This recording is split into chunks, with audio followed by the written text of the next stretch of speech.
네, 여러분 반갑습니다. 에러입니다. 우리나라에서 최초로 애플이 게임 쇼케이스를 열었습니다. 바로 애플 게임스 쇼케이스 서울이라는 이름으로 성수의 한 공간에서 열렸는데요. 저도 초대받아서 가봤는데 사실 애플 제품들을 게임으로 쓴다라고 하는 거에 대해서 이질적으로 느끼시는 분들이 많죠. 저 역시도 그런데 언제부턴가 WWDC에서 게임 포팅 툴킷 얘기도 나오고 또 지원되는 트리플 A급 게임들이라던가 최근에 제가 한번 리뷰하면서 많은 분들께서 보셨던 사이버펑크 같은 맥북이나 맥미니에서 돌리는 게임까지 전방위로 지금 나아가고 있는 상황이죠. 그리고 지난 6월에 제가 애플파크에 갔을 때 애플 게임즈라고 하는 앱을 통해 가지고 전체 게임을 다 게임 모드로 연동해서 서로 아는 사람들끼리 할 수 있는 그러한 것들도 지원을 하면서 애플이 진짜 하드웨어가 너무너무 좋은데 게이머들을 위한 환경이 너무 부실하다라고 하는 거에 대해서 굉장히 적극적으로 밀고 있는 상황으로 보입니다. 특히 이번 쇼케이스 현장에서는 모바일 중심으로 되면서도 모바일 중심의 게임 4개와 인조이 아시죠? 크래프톤에서 나온 인조이 스튜디오의 인조이를 맥에서 실제로 돌리면서 각 게임사 개발자분들과 각 게임사에서 직접 나오셔가지고 데모를 시연해 주셨는데요. 찬찬히 보니까 애플이 이제 하드웨어적으로도 그리고 소프트웨어 지원 쪽에서도 뭔가 좀 많은 변화가 있어서 요거를 살펴보시면은 게임 관련해서 하드웨어 지원이라던가 이런 부분도 같이 공부를 하면서 이해를 하실 수도 있고 애플의 전략도 좀 보이는 것 같아요. 그래서 이제 이 아이폰 17 프로에 지금 베이퍼 챔퍼가 들어갔잖아요. 발열도 해결을 할 수 있는 수준이 되면서 이 스마트폰이 콘솔화가 되고 있는 것은 물론이거니와 언리얼 엔진 5 기반의 인조이 같은 엄청나게 고퀄의 그래픽을 돌릴 수 있는 충분한 게이밍 가능성이 있다. 이게 사실 모자라는 게 아니라 맥 같은 경우에는 유니파이드 메모리 쓰기 때문에 더 잘 지원할 수 있거든요. 그런 부분에 대해서 쇼케이스 현장에 가서 한번 보도록 하겠습니다. 우선 아이폰 게임으로 고성능 모바일 게임들 한번 보면은 아이온2와 아직 출시하지 않은 도원 암기가 있었는데요. 도원 암기 같은 경우에는 일본에서 애니메이션 시리즈로 굉장히 유명한 게임인데 차차 이제 릴리즈가 될 것으로 보이고 개발자분들께서 직접 얘기를 해주신 부분 중에서 가장 인상 깊은 것이 이게 아무리 오래 해도 발열 자체가 적다라는 부분 이런 부분들이 좀 강조가 되더라고요. 특히 이제 프레임 유지력이 좋은 것도 이 지속 성능 관점에서 스로틀링 없이 얼마나 잘 지원할 수 있느냐라는 관점에서 얘기를 하는데 특히 도원 암기 같은 경우에는 태블릿으로도 이렇게 시연을 해주셨는데 아이패드 프로에는 이번에 M5가 들어갔잖아요. M5는 지금 애플의 가장 최신 칩인데 어떻게 보면 이 모바일과 PC의 중간 브릿지로서의 역할을 하는데 여기서도 지원을 하면서 이게 마치 이제 콘솔 게임처럼 포터블 콘솔 게임기로서의 대응 역할을 할 수 있다라는 거를 어필을 하는 모습을 보였습니다. 워낙 이 M5 칩 같은 경우에는 이제 10개 코어의 GPU가 일단 들어갔고 뭐 뉴럴 가속기라던가 디스플레이도 울트라 레티나 XDR 디스플레이가 들어갔기 때문에 아이패드가 게이밍 PC를 대체한다라는 관념보다는 모바일 게임에서 하고 있던 거를 훨씬 더 큰 화면에서 더 고품질로 할 수 있는 어떤 확장형 기기로서의 가능성을 좀 보여준 게 개인적으로 좀 인상 깊었습니다. 현장에서도 이 아이패드의 이 최고 품질로 이제 프리셋을 둬가지고 그래픽을 이제 최대한 끌어올려서 돌릴 수 있는 가능성도 보여주셨고 새로 나온 세븐나이츠 게임 같은 경우에도 비슷합니다.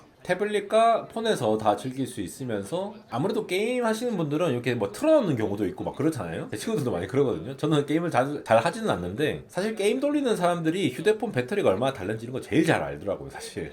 그래서 다양하게 즐길 수 있는 포인트들이 상당히 재밌었습니다. 사실 그런 관점에서 보면은 A19 프로와 M5 특히 이 아이폰 같은 경우에 A19 프로가 가장 성능을 잘 내고 있는데 참 안 넣어주다가 이번에 드디어 넣어줬죠. 베이퍼 챔버가 들어갔어요. 실제로 주장하는 게 게임 지속 성능이 40%가 증가를 했다라는 부분인데 발열 관리가 그만큼 잘 되게 된 거죠. 그리고 디스플레이는 막 3000니트까지 막 올라가니까 밝기 자체가 올라가니까 그리고 이번에는 또 반사반지 코팅을 좀 넣어주기도 했고 사실 개인적으로는 이게 아쉬운 게 이게 티타늄에서 알루미늄 유니바디로 바뀌었다라는 거죠. 조금 더 발전된 알루미늄이 들어갔다라고는 하는데 결과적으로 이 베이퍼 챔버에 발열을 잘 빠질 수 있는 구조로서 이거를 선택할 수밖에 없지 않나 이러한 것들이 그냥 바꾼 게 아니라 다 이 게임하고 연관이 됐었구나 하는 약간 뭔가 뒤늦은 깨달음 약간 이런 게 좀 느껴지더라고요. 매크로하게 애플이 전체적으로 게임으로서의 가능성을 점차 적극적으로 지원을 해주고 있을 테니까 특히나 한국에서 처음으로 열렸다는 거 보면은 한국의 게임 기업들이 지금 잘 되고 있고 잘 나가고 있으니까 이거를 또 애플이 적극적으로 밀어주겠다라는 그런 메시지를 전달해 준 것 같거든요. 그래서 게임처럼 계속 이 GPU가 부하가 걸리는 그런 환경에서 이거를 대응할 수 있도록 하드웨어 설계랑 SoC 설계를 같이 이렇게 해줬다는 부분이 저는 상당히 인상 깊었습니다. 자, 두 번째는 이 그냥 고퀄의 GPU 그래픽뿐만 뿐만이 아니라 아이폰으로 아이온 투나 이번 쿠키런 오븐 스매시 같이 실시간 멀티플레이가 끊기지 않는다라는 점에서 살펴봤을 때 역시나 이번 아이폰에서는 N1이라고 하는 무선 칩이 들어갔고 와이파이 7을 지원을 하고 있죠. 블루투스 6도 그렇고. 그러니까 이게 결국은 애플에 최적화를 하면서 게임이 지연이 된다라거나 프레임 드랍이 생긴다라거나 뭐 패킷 손실 같은 거를 애플 이 하드웨어 SoC를 자기들이 다 설계를 하다 보니까 그 시스템 하에서 어떤 컴퓨터를 돌리고 이런 네트워킹을 지원할 때에 뭔가 조금 더 레이턴시 측면에서의 개선 가능성을 좀 보여주는 것이 아닌가라는 관점에서 이 쿠키런 오븐 스매시 같은 경우도 아직 출시가 안 됐는데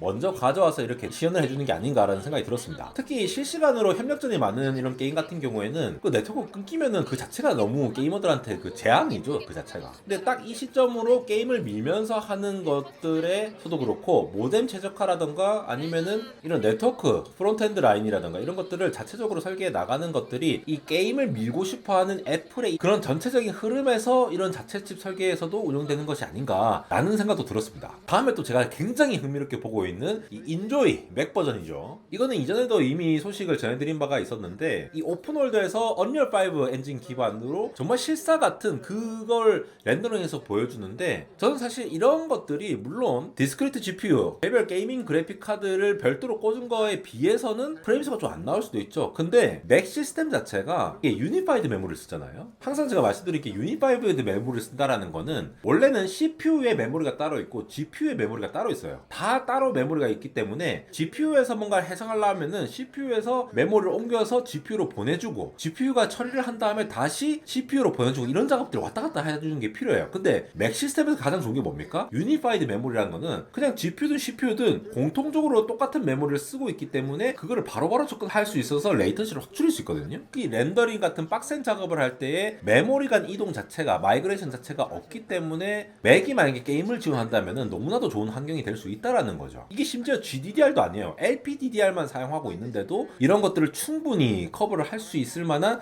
하드웨어 스펙이 되기 때문에 거기다가 뭐 메탈 기반으로 뭐 돌리고 레이트레이싱 다 하고 이런 것들 하면은 이런 인조이 같은 엄청난 그 가상 세계를 그대로 게임 공간으로 실어놓은 이게 바로 메타버스 아니겠습니까? 실제로 삼성동 공간을 이렇게 만들어주신 걸 보여주시기도 했는데 혹은 애플워치 없으신 분들 이 애플워치를 그대로 저렇게 만들어줄 수도 있어요. 그러니까 카메라 회전할 때나 얼굴 이렇게 꾸밀 때나 실내에서 야외를 전한다거나 텍스트 스트리밍이 너무너무 자연스러운 거예요. 이런 것들을 충분히 지원할 수 있는 스펙이 된다라는 부분들 재밌었고 그리고 크래프톤의 자회사죠. 인조이 스튜디오의 대표님이십니다. 김영준 대표님께서 이거 직접 다 시연을 해주시고 이렇게 했는데 결국 CPU, GPU, NPU가 동일한 메모리 풀을 공유하고 있는 상태에서 아이폰으로 이렇게 얼굴 모양 표정이라든가 입을 그대로 따가지고 바로 캐릭터로 실시간으로 보여주는 것도 이렇게 직접 시연을 해주시기도 했고요. 김영준 대표님께서. 그리고 지금 보시는 여기 이분이 지금 잘 안 보이시죠?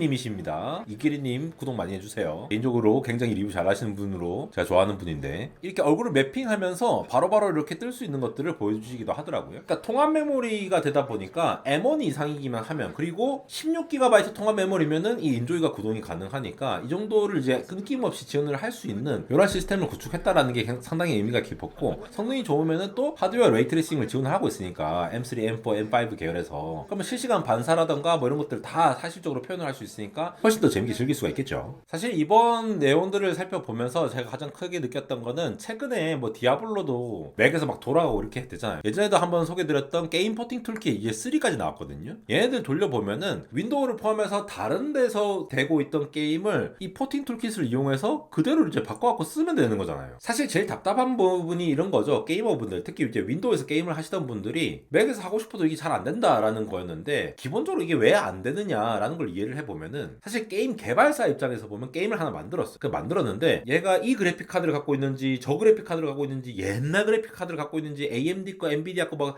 인텔 거 섞어서 갖고 이제 모르잖아요. 그러니까 여러 가지 구성들이 있는데 이 윈도우와 게임 사이에서 실제로 어떤 하드웨어를 쓰면 되는지를 중간 역할을 해주면서 야 너네 요런 라이브러리 요런 API로 써 하면서 해주는 역할을 해주던 게 다이렉트 X 뭐 이런 거 들어보셨죠? 보통 게임 개발사들이 그런 다이렉트 X 같은 걸로 게임을 개발을 하는 거예요. 근데 그 다이렉트 X라는 거에 개발되는 것 자체가 윈도우를 기반으로 하고 있기 때문에 뭔가 그 하드웨어를 돌릴 때 맞춰주지가 않는데 이 이름 보세요. 애플 맥에서 게임 포팅 툴킷이잖아요. 포팅을 해준다라는 거죠. 다이렉트 X에 하는 역할들을 여기로 가져와서 애플 디바이스에서도 돌아가게끔 바꿔준다라고 보시면 될 거겠죠. 물론 바로 안 되는 것도 있어요. 근데 호환 레이어를 구축해가지고 실시간으로 형태로 API 변환을 해준다라는 거죠. 다이렉트 X에서 구현되는 게 이 메탈에서 실제로 실행이 될 수 있도록 이렇게 지원을 해준다라거나, 그렇게 포팅이 완성되면은 맥에서도 되는 게 아이패드에서도 되고 아이폰에서도 되고 이렇게 될 거니까 결국 PC 게임이 애플 생태계로 들어올 수 있는 하나의 입구 역할을 하는 게 바로 이 게임 포팅 툴킷이죠. 요것 때문에 점차 화제가 되고 있는데, 이런 것들을 점차 지원을 많이 하고 있는 것만을 봐서라도 애플이 이제 게임에 진심으로 다가가고 있는 게 느껴지긴 합니다. 물론 아직 멀었을 수도 있죠. 애플 게임즈 같은 앱도 제가 지난번에 떡떠듯이 가가지고 실제로 한번 체험도 해보고 해봤는데, 애플은 애플 디바이스 중심으로 일단은 나서야 되는데 다른 OS나 다른 디바이스에서도 호환성을 계속 지원을 하면서 하는 동시에 한국에서 처음으로 열린 이런 쇼케이스에 개발사들을 직접 초대해서 이거를 보여준다라는 게 점차 애플에서 적극적으로 뭔가를 움직이지 않을까 해서 좀 기대를 해봐도 좋을 것 같고요. 그럼 이렇게 되는 거야. 맥을 사용하는 사람들이 보통 게임하려고 삽니까? 작업하려고 사거든요. 근데 갑자기 내가 갖고 있는 맥이 게임기가 되는 거야. 약간 이런 느낌이 되는 거니까 이게 지원되면 굉장히 기대가 되는 부분이 되겠죠, 당연히. 그래서 정리를 하자면은 이번 쇼케이스에서 보인 애플의 게임 전략들을 좀 생각을 해보자면은, 일단 아이폰 자체가 이제 휴대용 콘솔식으로 돼가지고 굉장히 다양한 형태로 그래픽도 빵빵하게 지원하면서 베이퍼 챔버도 넣어줬으니까 반려도 줘야 되고, 자체적으로 칩을 설계해서 네트워크도 연계를 잘하면서 디스플레이 요소도